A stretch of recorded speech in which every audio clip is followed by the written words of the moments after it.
Good morning and welcome to today's webinar from Electronics World in association with RS Components.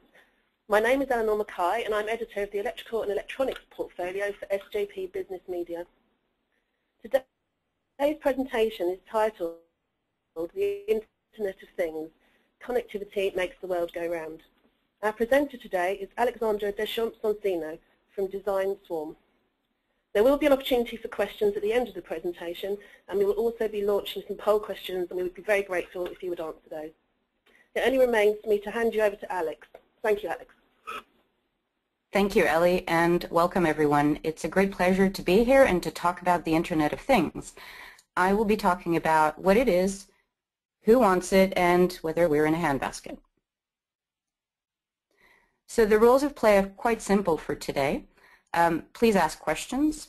There will be also an opportunity to use Twitter, and so use the hashtag RSIoT, and have a look, of course, at the Internet of Things Design Center on Designspark, which I've helped create some content for.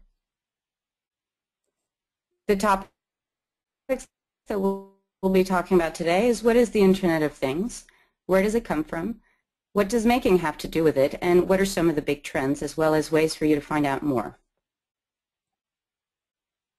Firstly, a little bit about me. I'm a product designer and interaction designer. I also started the first distribution center for the Arduino in the UK, which was called Tinker, and worked as part of a design partnership called RIG. I now do some consultancy work at Designswarm. I have an Internet of Things product I'm commercializing called the Goodnight Lamp. I'm running some master's classes for investors at IoT Angels, and I run the meetup in London, which is the biggest meetup around this topic in the world at the minute. You can also see some other projects of mine. So what is the Internet of Things? The Internet of Things can be described in many different ways, but because I have a bias as a product designer, I tend to think about it as a new generation of everyday objects which have embedded connectivity and a digital component. A very simple example would be a Wi-Fi scale. Scale have never really had much connectivity, but we're now embedding them with connectivity. So the screen that we see on the scale is sort of addition and enhanced by a mobile interface that allows us to track our weight, see if we're on target, if we're on a diet, and other functionalities like that. So it's a traditional product, a traditional everyday object that suddenly has a new lease of life and new interactions that can be designed for it. So where does this all come from? How did we get to a point where we're talking about this term, we're designing around this term, and we're certainly worrying about this term? If you go back far enough, in the late 1800s, scientists have always been interested in the interaction between technology and people. It used to be called human factors and ergonomics because we wanted to make things more efficient for labor workers on farms, in airplanes during the war. We then ended up with computers, of course, and human-computer interaction was a field of research that evolved in the early 80s.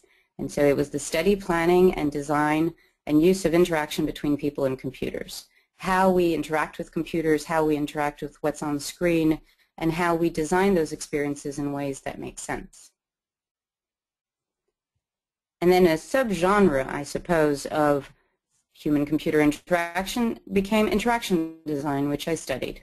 A really great book around this topic, if you're interested in this, is The Design of Everyday Things, where we started thinking about things and products in relationship to other systems, to the environment they were in, to the systems they were part of, which could be financial systems, they could be retail systems, and the services around them. The image that you see on the right is from Bill Verplank, who is a thought leader around this field and an academic, who first started designing what interaction might mean, how we might feel things that we see in the world, make decisions based on that feeling and that sensing, and act in the world.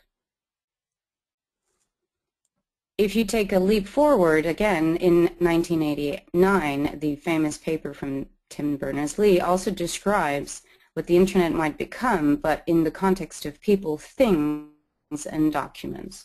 So even this notion that there might be products and everyday things that might be connected to each other and we might build relationships with them that might be digital was there already. A great example of this, which one could argue is one of the earlier examples of the Internet of Things, is the Trojan Room coffee pot. And so a little camera pointing at a coffee pot would tell everyone in the building, at first on a local network, but eventually online, whether there was any coffee left in the room. This coffee pot became sort of a landmark for the Internet of Things and the way in which we could use the web. And so it lasted online until 2001. Which is the year where really the Internet of Things came to life. Kevin Ashton coined the term while being a researcher at MIT, and what he was using it for was really to talk about the way in which we might connect products in a retail and logistics context to the web. And that was at the time using RFID chips, but now it kind of implies every single type of technology and communication technology you can think of. So Wi-Fi, GSM, Bluetooth, low-energy Bluetooth, which is now very popular, radio and white space, for example. And so these communication technologies became things that we also understood when we talk about the Internet of Things.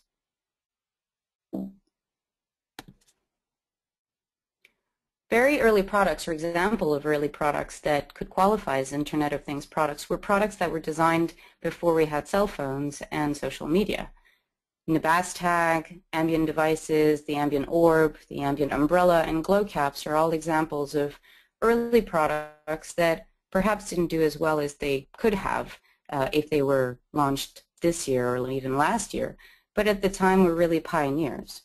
David Rose has just written a book called Enchanted Objects, which I highly recommend. And when it comes to wearables, we think that this just means wristbands at the moment, but wearables is really a field that's about 15 years old, and experiments that were very much part of what you might call new media art were prevalent in the late 90s as well as the early 2000s. So what does making have to do with any of this? Well, in 2005, I was a student at the Interaction Design Institute Ivrea, and I studied under Massimo Banzi, who was head of physical computing, and we used the first version of what would end up being the Arduino platform. And the Arduino platform is a credit card-sized, open-source hardware and software platform that allows you to learn how to play around with electronics in a very, very easy way. If you don't have any background in computing, you've never programmed a line of code in your life, this is kind of the platform for you. And it's a starting point. It was a starting point for the now ubiquitous maker movement. If you've been following the maker movement at all, you will have noticed that the Maker Fair, which was last week in New York, was sponsored by Disney. So we've come a long way since that platform, which was born in academia. What that platform really also did that was quite unique was that it was developed for students in arts and design.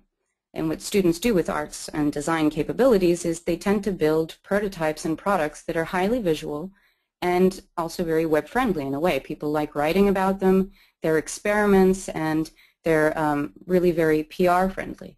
And so that community of people drove the adoption of the Arduino in a really important way.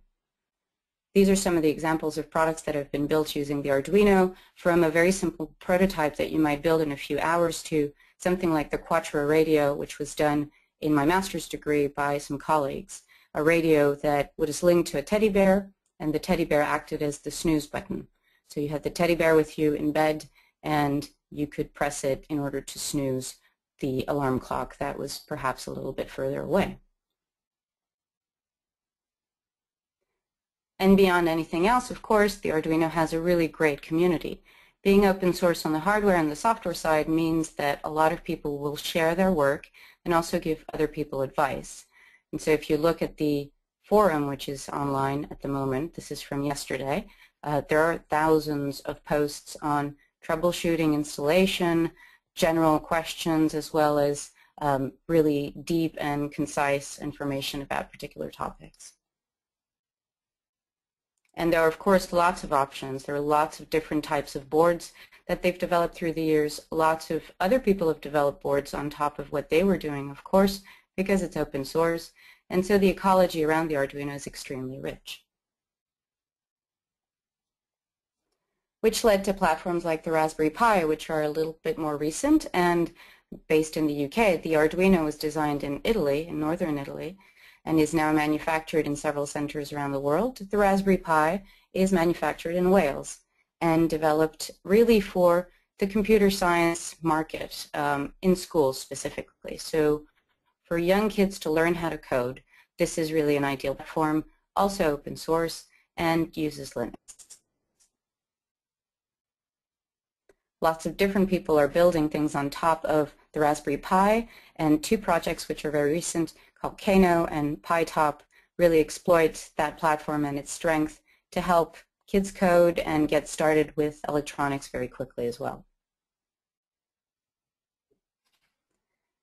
The great thing about makers, and really the connection between makers and the IoT that we see that is very visible, that is also very commercially based, and where big names really appear, is that makers tend to have great ideas that then the market will take up. So Katie London was a student at ITP around 2004 to 2006 and designed something called Botanicals. And Botanicals was a humidity sensor that you would place into a plant, and you would get a text message when your plant was running out of water. This led more or less to the proliferation of a number of options that you might find now at John Lewis or any supermarket around you. You might find that actually these things are now quite commonplace, but at the time they were very unique. And makers can also get involved in projects that don't make any commercial sense but make an awful lot of sense politically.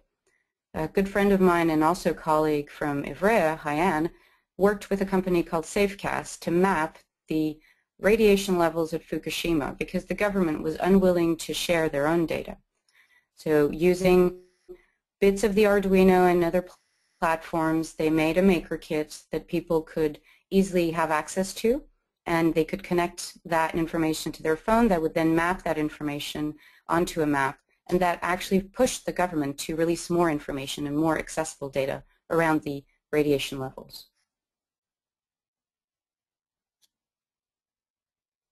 So we have makers that are really driving the adoption of new markets and really the interest in new markets, but what are some of the big trends and also some of the problems that we're facing now? It's been a huge wave of innovation. This is a map from TechCrunch that maps out about a year ago the startups that would qualify themselves as Internet of Things, and you might find that there are people who are more on the software side of things, other people who are doing applications for the home, for the industrial sector, for the quantified self, which I will talk about in a little bit, as well as building blocks, so other learning platforms and other platforms for makers that now exist really everywhere. But really a big trend recently has also been what you might call accessories, so physical products that really are tethered to a mobile experience. And this has really been something that's been emerging very recently, but also started with the Nike Plus. And so some of the examples here are examples of ways in which your mobile phone can give you more information about what's going on, and the object itself is something that you forget about, that you have a very normal relationship with, because it might be something you wear or something you put on your wrist or something you just carry with you, but you forget about that object, and so it allows the mobile phone to track behaviors that might be more difficult to track if you were fully aware or you had to actually use just your mobile phone. This might also just be qualified as wearables. Again, people have been writing quite a lot about wearables on a day-to-day basis these days, and these are two examples of wearables pushed into the fashion market. So Ringly is a little ring that has a little LED on the side that indicates when you've received email from a particular person. It will change the color according to who the recipient is or who the sender is, as well as Covert Design, which is a smart set of rings that also allows you to tell if something's happening online. And so an extension of the notification center, really, of your mobile phone. In the case of Covert, they have a little motor that shakes, and so your ring will sort of vibrate when something happens online. These are also, if you looked at it from the other side entirely, really interesting ways in which we're getting used to being traced and tracked. And so the unlikely fan base for the Internet of Things is really insurance companies at the minute. An article from the New York Times only a few days ago shows that people are being given cars with a smart box inside of it that if they default on their payment, the car will immediately stop working. And so that's a really interesting and challenging way in which the Internet of Things is coming into our lives. These are people who probably should never get a car in the first place or wouldn't be able to afford one, but they're being loaned one on the basis of that access. And the user experience becomes really problematic. This is also part of this article describing the fact that the car emits a warning sign saying that you are a few days away from needing to pay your payment. And that is seen as more degrading than unhelpful for users. In the health insurance, of course, companies like Pru Health are working with other companies so that whenever you come into your gym or you use particular elements of inside the gym, then the insurance company knows and gives you a lower premium.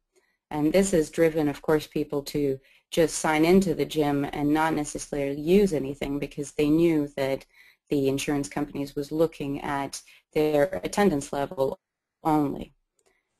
And so we're starting to use systems because we know someone else is watching. And that's really challenging for us. And challenging not only in terms of design, but also in terms of society, whether we want to be driving, in a way, behaviors that aren't really real. So what happens next with this world?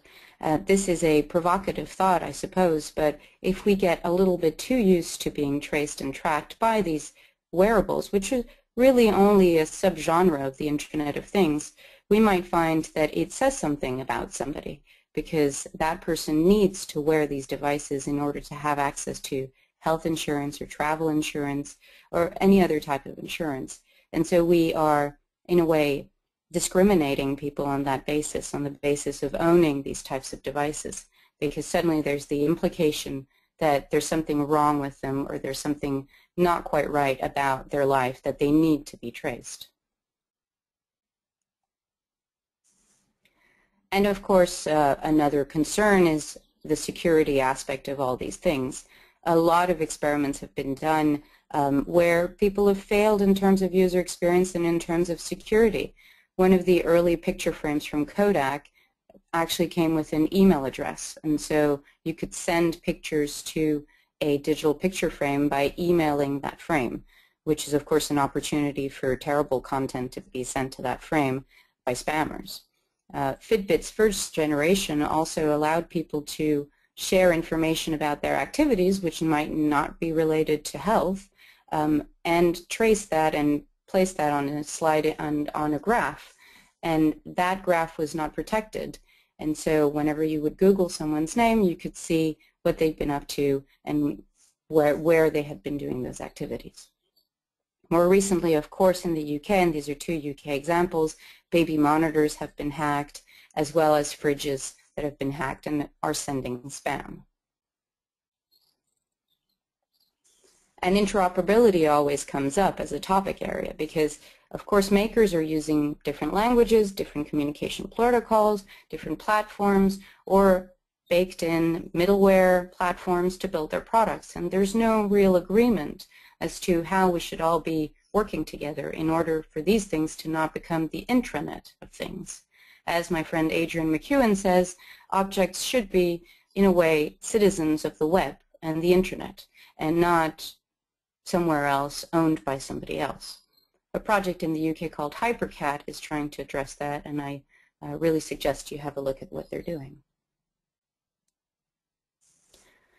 So what we find really is a global fragmented conversation where design sits on one side and the design of the user experience sits kind of in a corner And we have a really rich conversation about technology, about data, about what happens with standards, privacy, security.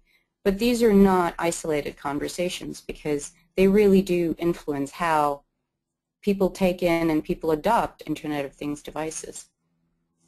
It really is and should be an overlap of the product decision that you make and how the product kind of looks and acts and feels, how the data is managed, and how the data allows a user experience to feel genuine, to feel safe, to be secure. And so it's the overlap of those three things that makes for good experiences. An example of when that is ignored and when that overlap is ignored is, of course, Google Glass, who have 2 years after launching the product been desperately trying to find use cases for people to latch onto this object and really adopt it. And so their latest collaboration with Yves Saint Laurent, for example, uses Google Glass to put makeup on someone's face at events. And that's not really adding much more than what was already there, and which was sort of self-curated videos for makeup. In a way, they're much more genuine and much more interesting.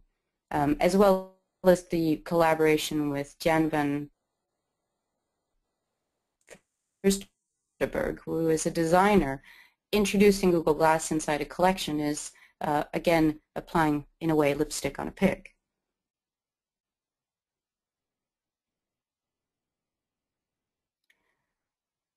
What really changed for the Internet of Things, especially for me after working in this area for quite some time, is the Google acquisition of Nest in January. It suddenly gave credibility to a space that was perhaps seen as a bit niche or resided in crowdfunding projects and things that seemed like they were gadgets. But suddenly, when Google acquired Nest, everybody's ears pricked up. But the implication of that acquisition are still unknown. Will Google spam us via our thermostats? Will Google know about our home life in ways that we're uncomfortable with? We can't quite tell. But it's interesting to know that Google actually has tried entering the energy market in the past. A project that I worked on only by extension was Google Power Meter. And Google Power Meter was a dashboard where you could share and you could see your energy consumption.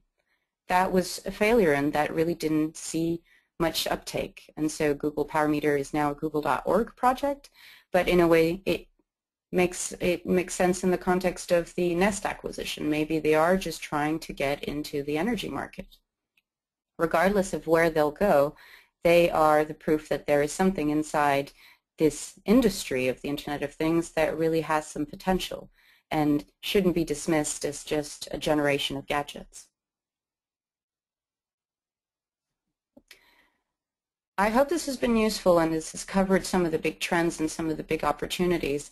I think that I'm approaching my 25 odd minutes, and so I will leave you with some links of things that you could read about and you can look into. Of course, there's the Designspark Internet of Things Design Center, which I've contributed to, and there's a lot more links there and a lot more content around these particular topics. And Designing the Internet of Things by Adrian McEwen, who's based in Liverpool in the UK, is a great technical book on how to get involved in designing something and the tools that you should use. Everywhere by Adam Greenfield was written in 2006 and is really a philosophical view of what the Internet of Things implies. And very recently, the sci-fi author Bruce Sterling has just written an ebook called The Epic Battle for the Internet of Things, which is on Amazon. And I really suggest you have a look at all of these to make up your mind about what the Internet of Things really means for you. I thank you very, very much for your time and for tuning in on a Friday morning. Please use the drop-down menu for questions as well as RSIoT for questions online. And thank you, and see you soon. Thank you very much, Alex. Okay, we have some questions that have come in. The first one, Alex, is how do you think the Internet of Things will change in the next 5 years? I think there'll be a lot of opportunity that will present themselves to very young startups. I think the investment community is starting to realize that this is an area worth investing in. Again, the Google acquisition has helped a lot with this. And so those startups will find support in very early stages and won't need to go through the hoops of crowdfunding. I think people will understand that doing basically B2C applications is something worth investing in a space that perhaps previously they wouldn't have invested into that space because they didn't necessarily believe that the numbers were there. I think that consumers are really educating themselves as to this field, and they're really looking for interesting applications as we get older, as we have more health problems, as our loved ones are more isolated. We look for solutions to those problems, and I think a lot of young startups are presenting them with opportunities. I also think on the standards side of things, we will resolve that issue and that conversation by really just building on the web and not necessarily building in silos. And I think that's the biggest opportunity for everybody else. I also think in terms of policy making, we might see some changes to the Consumer Protection Act, because in the UK specifically, that act does not include anything about data at all. And so there's a real opportunity there to build a modern Consumer Protection Act where we have and companies have obligations towards customers that don't just relate to the product but also relate to the data that's associated with it. That's great, thank you, Alex. And another one that's come in is, do you think privacy is dead in the Internet of Things? I don't think it's dead. I think it is challenged by the things that are being designed. I think we have to be very careful about what we buy and why we buy it. And as designers, what we design and what kind of experiences we're allowing people to have, because it is changing the landscape of what we reveal to the world about ourselves. Again, if we look at the insurance sector, that market will really drive experiences that perhaps are not going to be very rewarding and are going to cost people their privacy because they want access to particular goods and services. And I think that's really challenging. I think those companies, especially in the insurance sector, should really be looking for support from designers and support from interaction designers so that what they do build is respectful, is dignified, and are human experiences and not just serving them. Okay, that's great. And another one for you is, who do you think are the emerging players in the industry?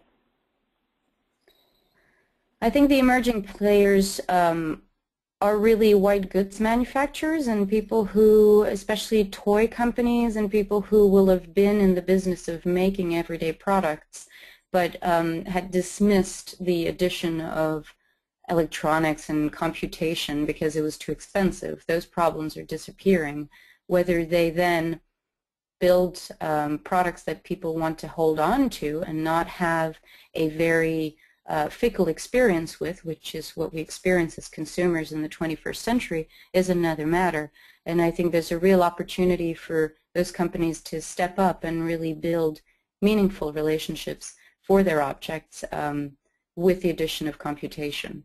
A lot of toy companies struggle with what's known as age compression, which is the time that a child will spend playing a physical game or a physical toy rather than a digital experience. And they're struggling with this. And I think the Internet of Things probably, hopefully, allows them to build more meaningful experiences for those toys and those screenless devices. And I'd like to see them really get involved. And do you think standards will slow the development of the industry down? I don't think it will slow the development of the industry at a micro level. So I think that startups will develop what they want to develop. I think small, medium companies will develop their own solutions. But if mass adoption is what's needed for people to believe in this field, then it means that companies in the white goods sector, in the lighting sector, in other consumer sectors must work together. And so standards will definitely help them believe that there's a common future and that they can build, whether it's washing machines or light bulbs, that can exist on the market for years to come. And so I think it will help drive a particular part of the community not everyone, but it will help big players come on board.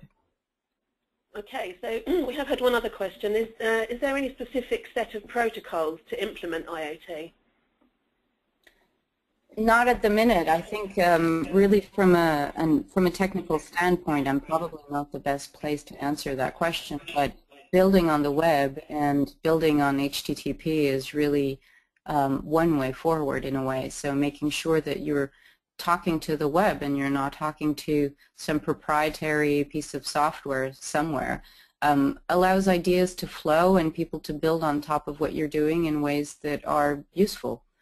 Building APIs for what you build. So if you build a product, whether it's a smart bottle, a smart camera, a smart jug, making sure that there's an API there for someone to build something else on top of that means that there is, of course, a sharing of the opportunities, which in an emerging field I think is extremely important, but also just more ideas and more applications that could be meaningful for people. Okay, that's great. And we have had another one come in actually, which is how will IoT help in industrial automation and home automation in the coming 5 years, in your opinion?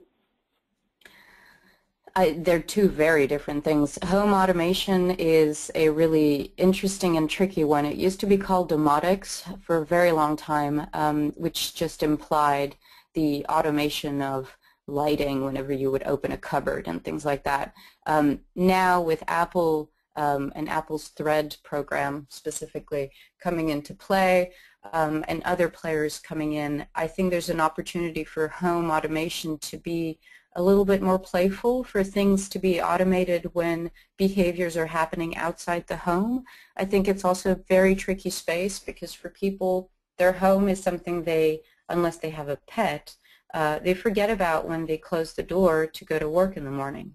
And so for people to maintain or to even create a relationship with a home environment is interesting and tricky, again, in terms of user experience.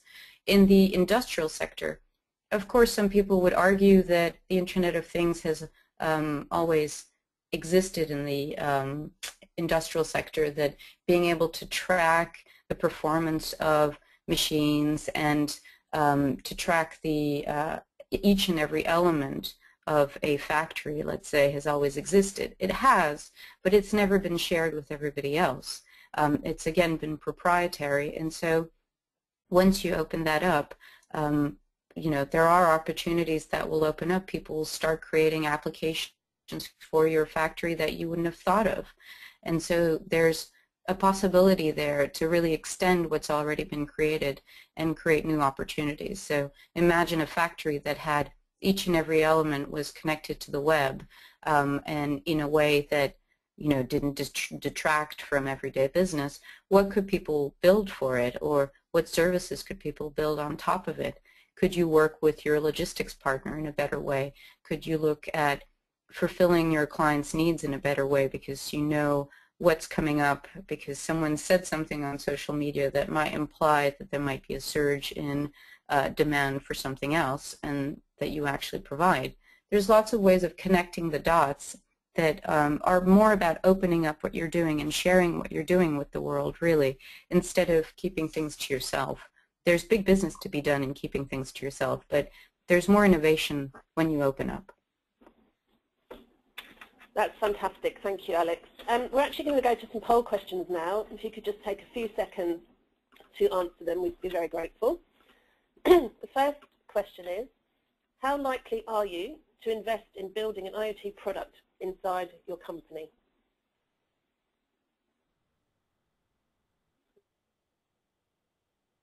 We'll leave that open for a few seconds. Lovely, thank you. And we'll move on to the second question now, which is, where do you think there's more traction, wearables or smart homes?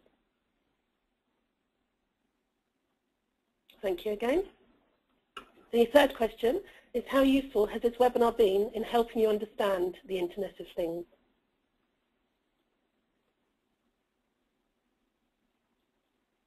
Okay, we'll move on to the next one. It's, does security and interoperability worry you? Thank you. And the last question is, what is your favourite tool when building an Internet of Things prototype?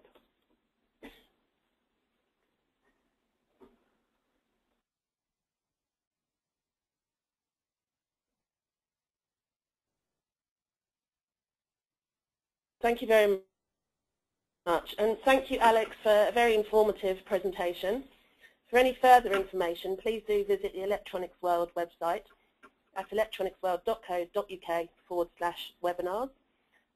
Any further questions can be sent via the Electronics World website, and we will publish all the results of that on there, as well as on the Twitter feed that Alex has mentioned on her last slide. Thank you very much again, Alex. It only remains for me to thank you all for your attendance. Goodbye.